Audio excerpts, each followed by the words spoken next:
What remains standing thing about historic buildings is that they're survivors. They've weathered centuries of weather, neglect, fire, and human stupidity. And every scar tells a story about what it takes to endure but introduce the wrong kind of stress at the wrong structural point, and even the strongest architecture comes down. I learned that at 28 when I watched a 1790s federal-style townhouse in Beacon Hill collapse during renovation.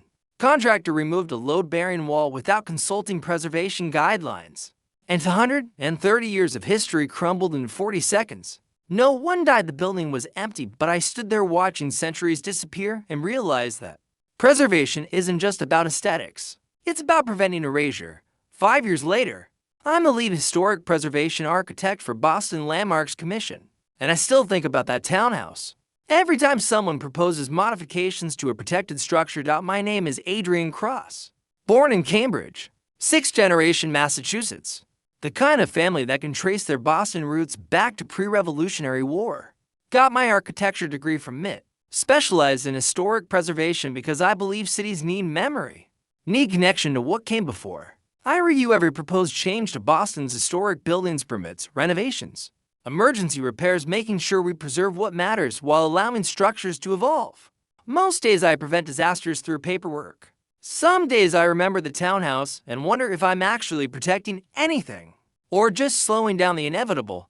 This particular morning, March 10:23 a.m., 52 degrees and raining, I was in the old State House reviewing structural plans when my phone rang with a number I didn't recognize. Adrian Cross. Mr. Cross. This is Captain Jennifer Walsh, Boston Police Bomb Squad.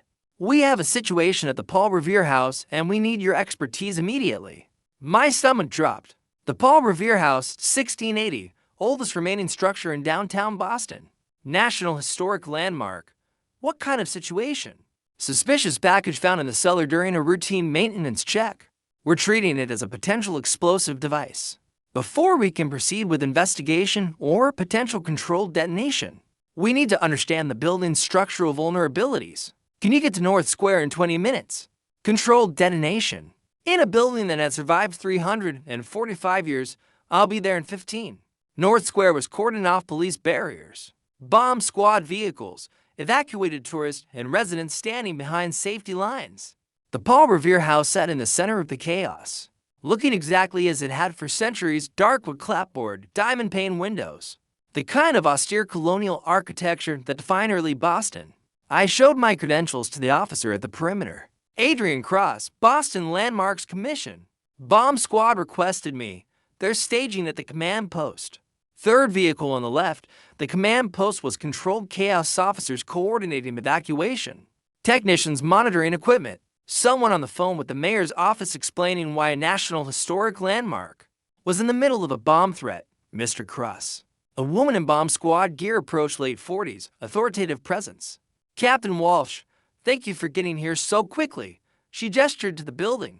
Here's the situation. Maintenance worker found a suspicious package in the cellar, approximately 3 feet from the south foundation wall. Package is consistent with an improvised explosive device based on X-ray imaging.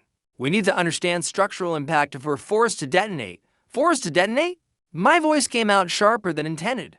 Captain, that building is 345 years old.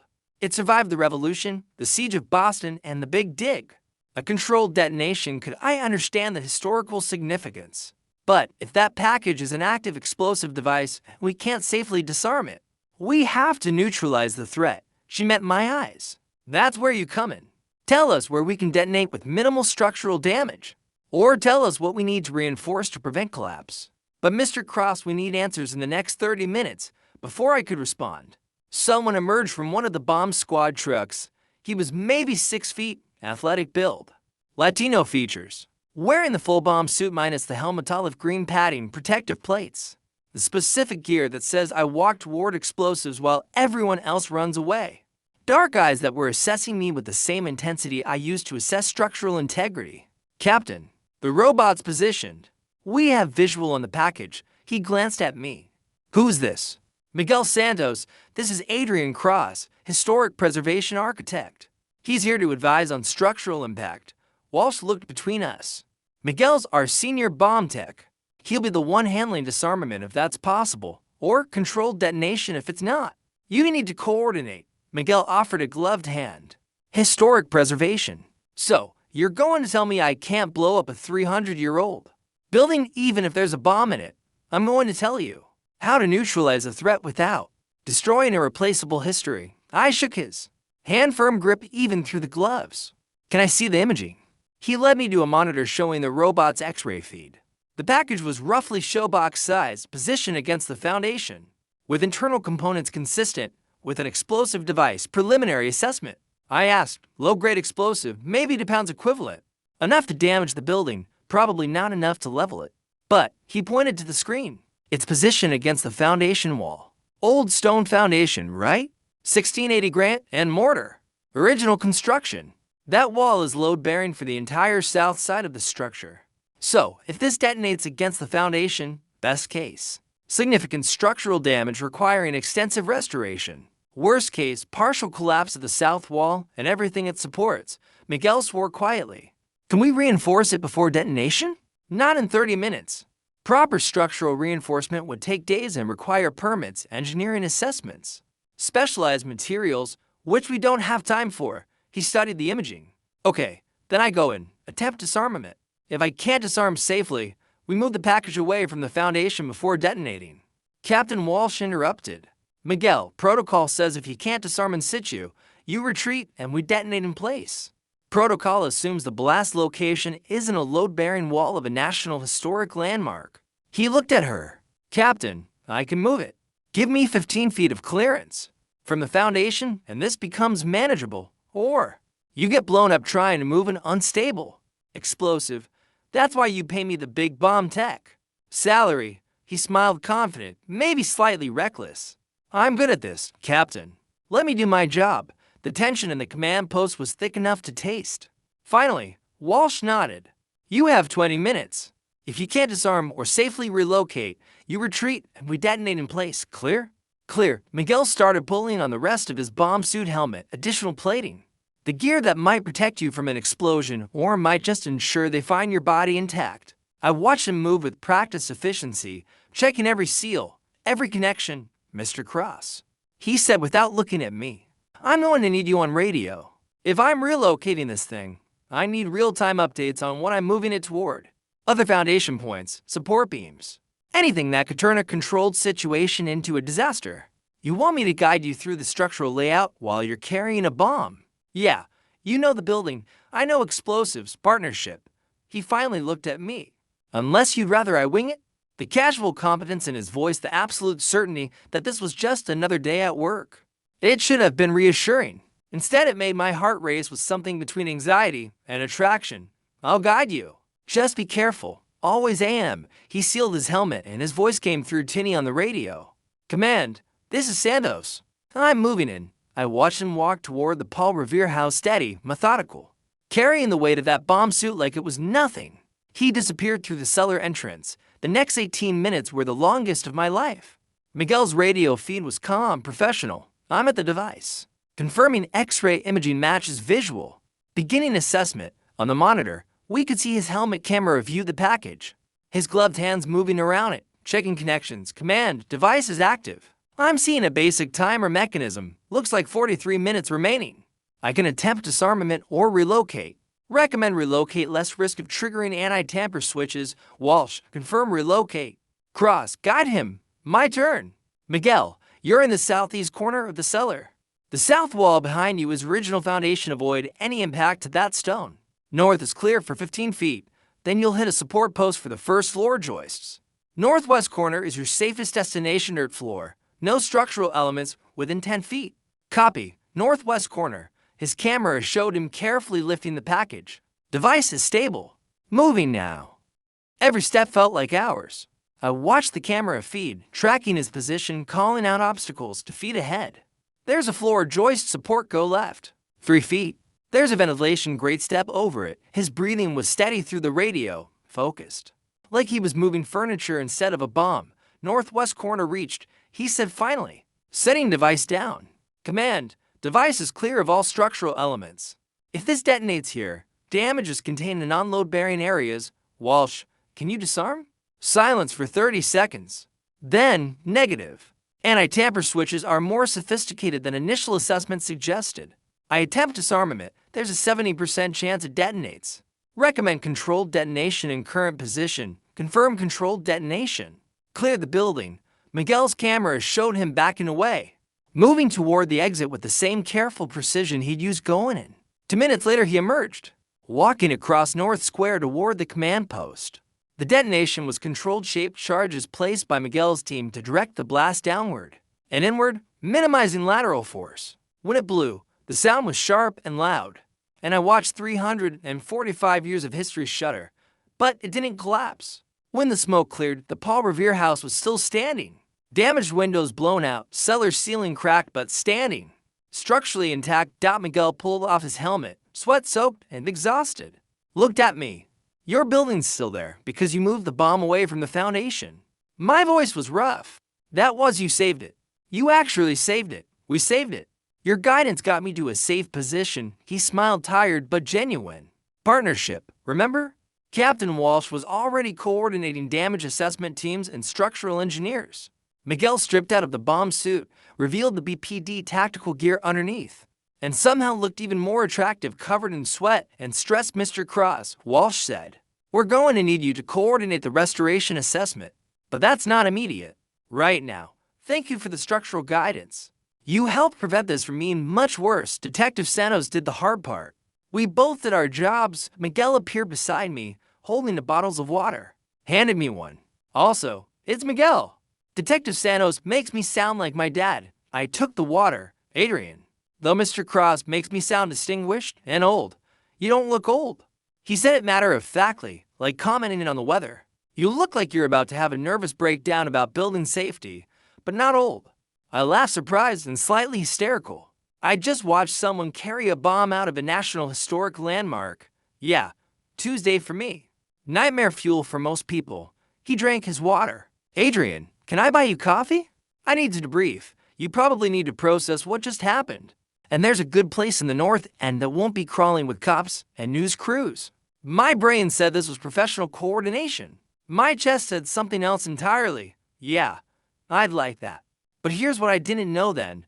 Miguel Santos wasn't just a bomb technician who was good at his job. He was the kind of person who volunteered for the most dangerous calls, who walked toward explosives when protocol said retreat, who carried the weight of every device he couldn't disarm and blamed himself for situations outside any technician's control. And I was about to spend the next 10 months learning exactly what that cost. We grabbed coffee at a North End cafe that knew Miguel by name apparently. Bomb techs were regular customers after incidents in the historic district. He ordered a triple espresso, which felt both very Boston and slightly alarming. So, Miguel said, wrapping his hands around his cup, historic preservation architect. That's a specific career choice, says the man who walks toward bombs for a living. Fair point. He smiled. But seriously, why preservation? Why not regular architecture, where you get to build new things instead of protecting old ones? Because cities need memory. They need connection to what came before. I leaned forward. That Paul Revere house isn't just a building. It's physical evidence of how people lived 300 years ago. It survived the revolution, survived industrialization, survived everything Boston threw at it. Letting it collapse because of negligence or a bomb would be erasure. It would be saying that history doesn't matter. Something shifted in Miguel's expression. I get that. That's actually why I do this job. Bomb Squad isn't about being a cowboy or wanting danger. It's about protecting people and places from violence. About making sure the things that matter don't get destroyed.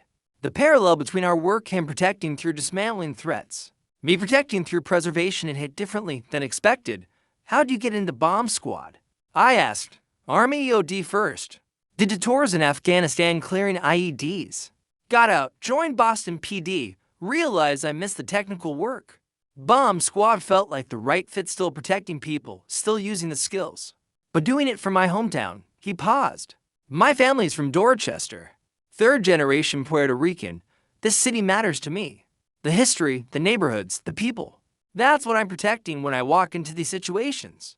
The passion in his voice, the connection between his work and his roots. It resonated with my own relationship to Boston, 3rd generation. I said, I'm 6th. My family's been here since before the revolution. Sometimes I think that's why I'm so obsessed with preservation. It's personal. These aren't just buildings, they're where my ancestors lived and worked. That's a lot of pressure. Protecting your own history, yeah, it is. I met his eyes. But someone has to. And I'm good at it. Asterisk you are. The way you guided me through that cellar, that was expert level knowledge delivered under pressure. You probably saved my life, honestly. If I'd hit a support beam carrying that package, don't. The image of him getting blown up made my stomach turn. You saved the building. That's what matters. We saved the building. He smiled. Partnership. We talked for 2 hours. About Boston, the neighborhoods we loved, the history we treasured, the specific character of a city that's equal parts innovation and tradition. About being queer in Boston, me coming out at 25 to a family that took it remarkably well. For old money WASPs. Him coming out at 21 in the Army and having a commanding officer who made his life hell. Until Miguel requested a transfer. Are you seeing anyone? Miguel asked as we walked out into North End streets. My heart kicked.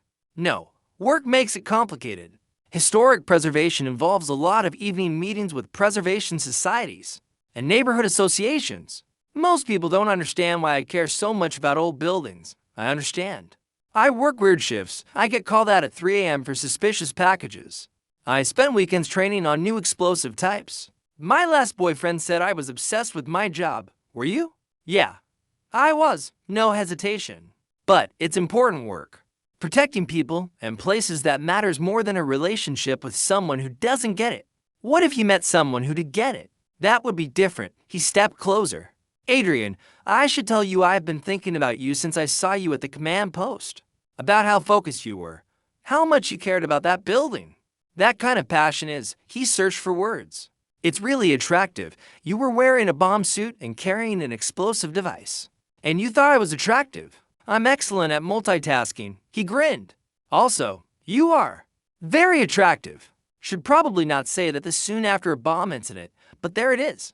I kissed him there on a North End sidewalk with tourists walking past and the Paul Revere house, still standing 3 blocks away. His hand came to my jaw, mine to his waist, and everything about him was steady and certain. When we pulled apart, we were both smiling. That's a good start. Miguel murmured, really good start. I agreed.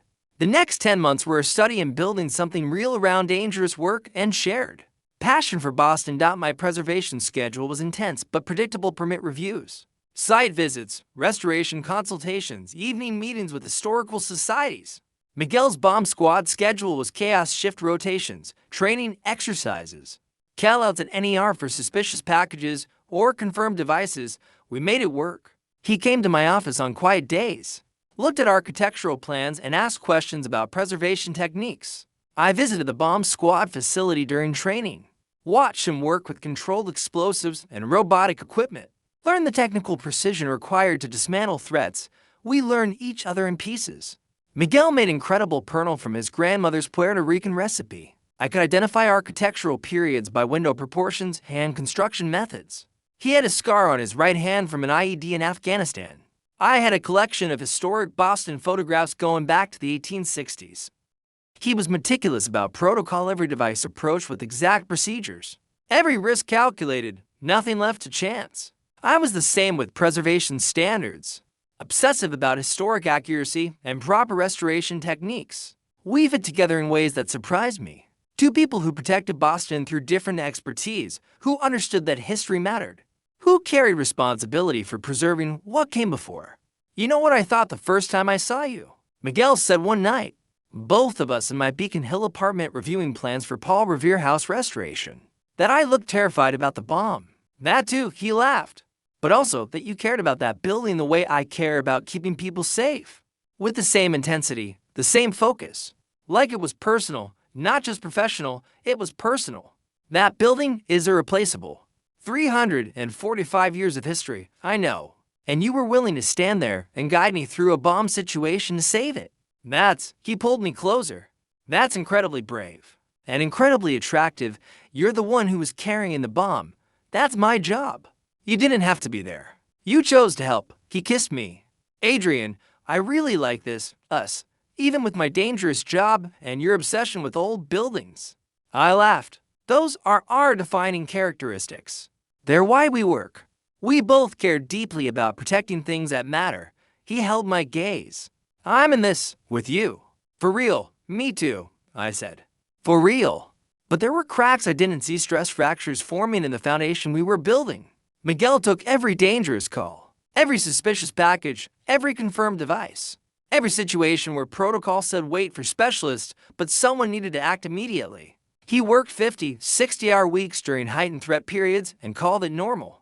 Came home exhausted and wired, replayed incidents. Carried every device he couldn't safely disarm. You need rest between calls, I said after finding him at 2 a.m. researching new explosive detection methods. I'm staying current on threats.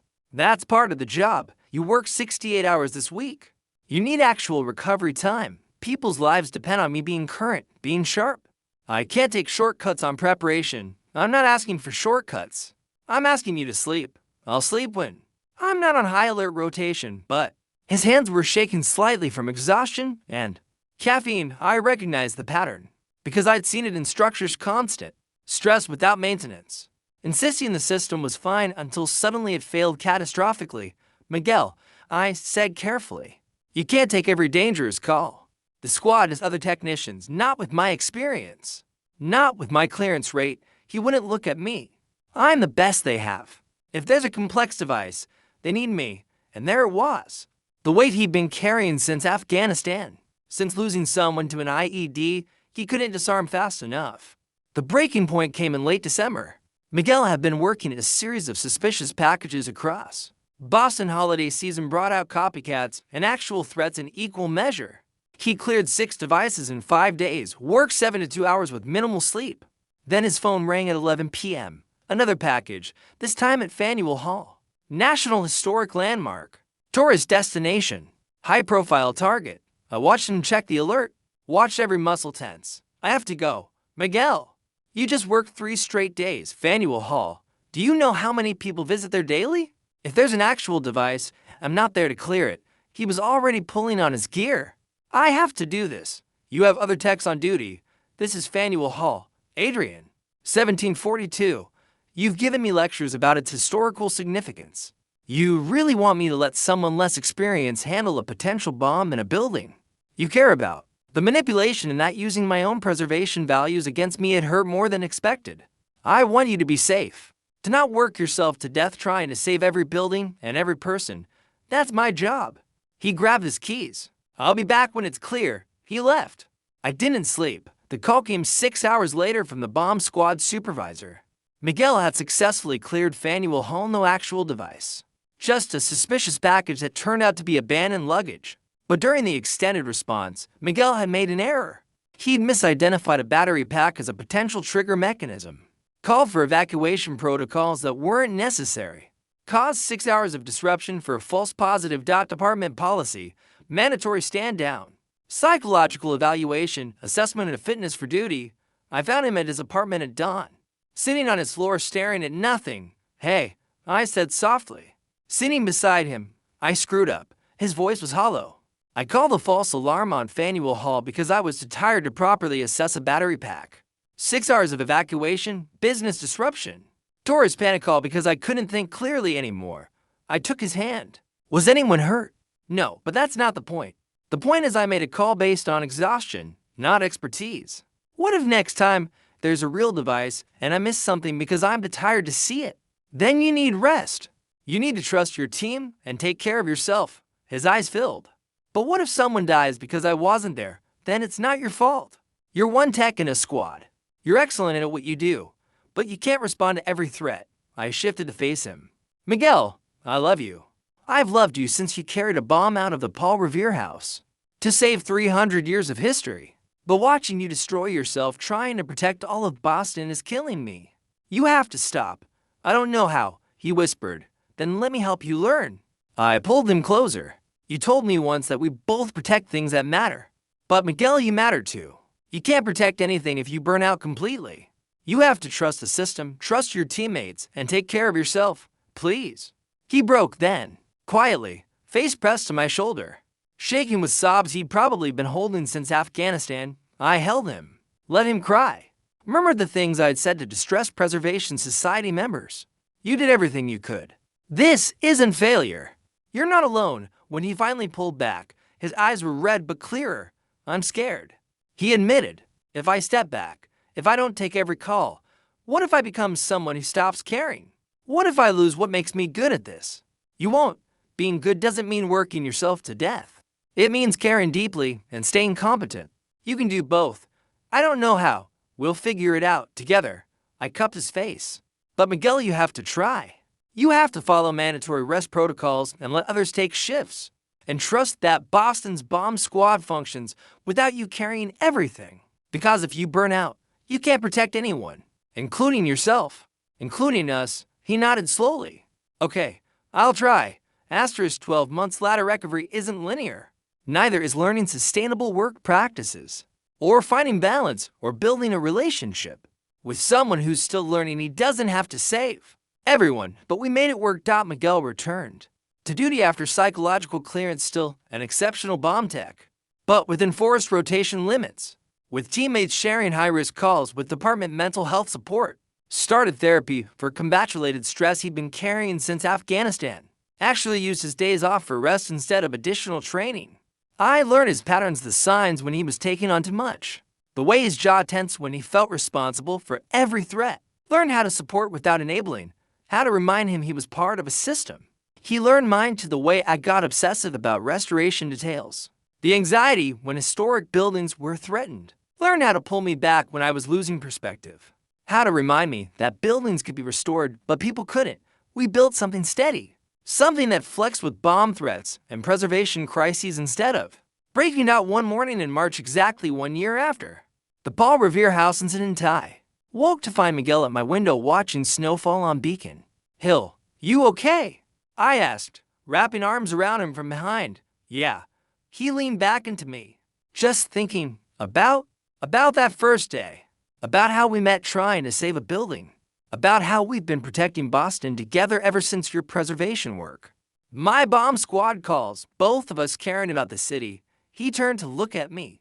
Adrian, I got asked to help develop a new BPD program. Coordination protocols between bomb squad and historic preservation. For incidents involving landmarks. They want my input because of my experience. My chest felt full. That's incredible. It made me think about what you said. About being part of a system. About how protecting things requires teamwork, not one person carrying everything. He smiled. I want your input too. Architecture perspective on how to protect historic structures during bomb incidents. Make sure we're building protocols that save lives and preserve history. Partnership. I said, always. He kissed me there by the window with snow falling on historic Boston and 12 months of learning each other behind us. Adrian, I love you. I love that you understand dangerous work. That you don't resent the calls or the risk. That you helped me learn I could be a good bomb tech without sacrificing everything. I love you too, since you carried a bomb away from a foundation wall because you cared about preserving history. I held him tighter. You're allowed to love the work and take care of yourself. They're not mutually exclusive. Neither are we, he murmured. 12 months after meeting during a bomb threat to a national historic landmark. Standing with the bomb technician who saved the building and learning how to save his life in return. I realized something. Some people spend their whole lives looking for someone who understands. Someone who gets that the work matters, but so does coming home. Someone who knows what it means to carry weight and when it's time to share the load.